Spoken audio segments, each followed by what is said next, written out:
Bonjour et bienvenue dans cette vidéo d'anatomie et de physiologie. Je m'appelle Jennifer et je suis formatrice chez Edulis Formation. À travers ces vidéos, je vous propose de découvrir les organes du corps humain. Aujourd'hui, nous allons aborder le thème des poumons. Avant de commencer, je vous rappelle que l'ensemble de nos vidéos constituent des supports de cours proposés par Edulis Formation. Si vous souhaitez accéder à la formation complète, n'hésitez pas à nous contacter. Dans cette séance, nous allons découvrir la localisation des poumons, leur organisation interne, leur fonctionnement et les conséquences d'un dysfonctionnement respiratoire.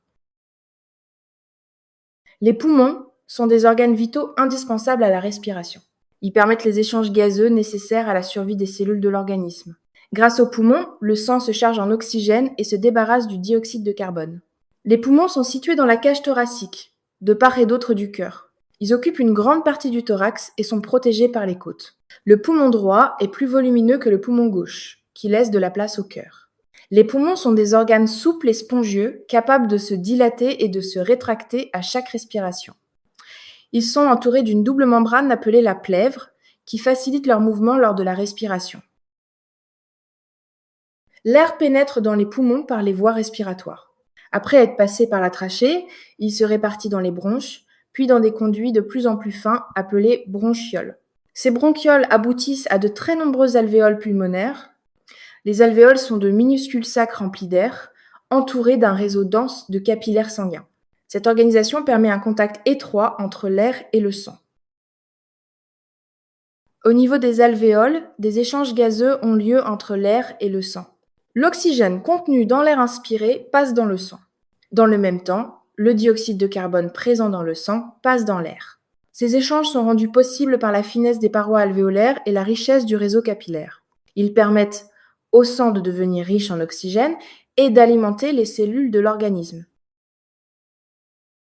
La respiration repose sur des mouvements mécaniques coordonnés. Lors de l'inspiration, le diaphragme se contracte et s'abaisse. La cage thoracique s'agrandit, ce qui permet à l'air d'entrer dans les poumons.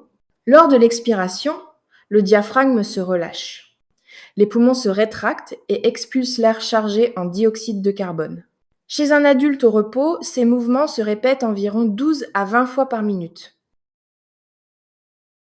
Les poumons assurent l'oxygénation du sang, indispensable à la production d'énergie par les cellules. Ils participent également à l'élimination du dioxyde de carbone, contribuant à l'équilibre acido-basique de l'organisme.